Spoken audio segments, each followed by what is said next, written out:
The sky was a canvas of grey, the sun a faded memory. Dust devils danced across the barren landscape, swirling up grit and despair.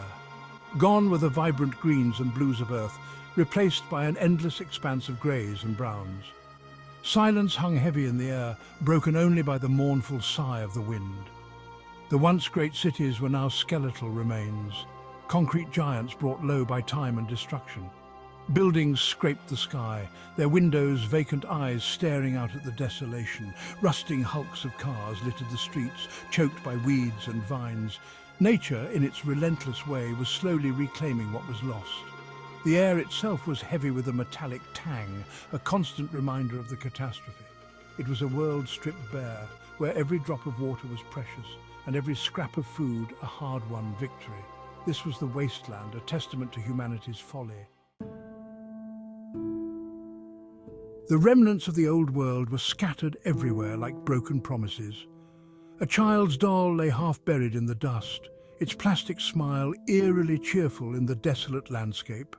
A tattered book, its pages flapping in the wind, spoke of a time when stories were told, not lived.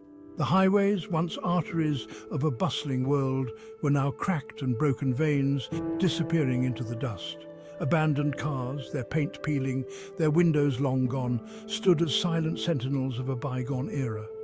They were ghostly reminders of a world that valued speed and convenience, a world that no longer existed. Sometimes in the stillness of the day, you could almost hear the echoes of the past. The laughter of children, the roar of engines, the comforting hum of civilization.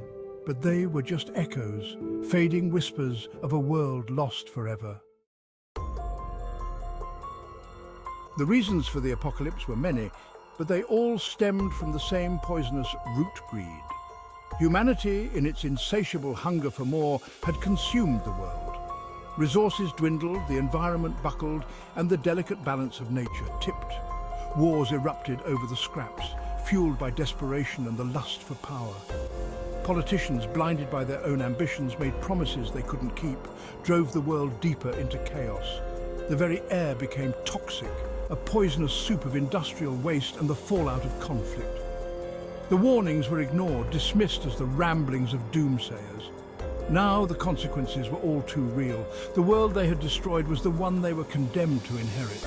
The wasteland was a mirror reflecting back their greed and folly. Life in the wasteland was a daily struggle for survival. Water, always scarce, was more valuable than gold. Food, often scavenged or hunted, was a luxury. Trust was a currency rarer than either, earned through hardship and shared danger. Communities, small and fiercely protective, clung to the edges of the wasteland. They were bound by necessity, by the shared instinct to survive. Scavenging was a way of life, a constant search for anything that could be reused, repurposed or consumed. Danger lurked everywhere. Raiders, driven by desperation, preyed on the weak. The elements themselves were a constant threat, scorching sun by day, bitter cold by night. Every sunrise was a victory, every sunset a reprieve.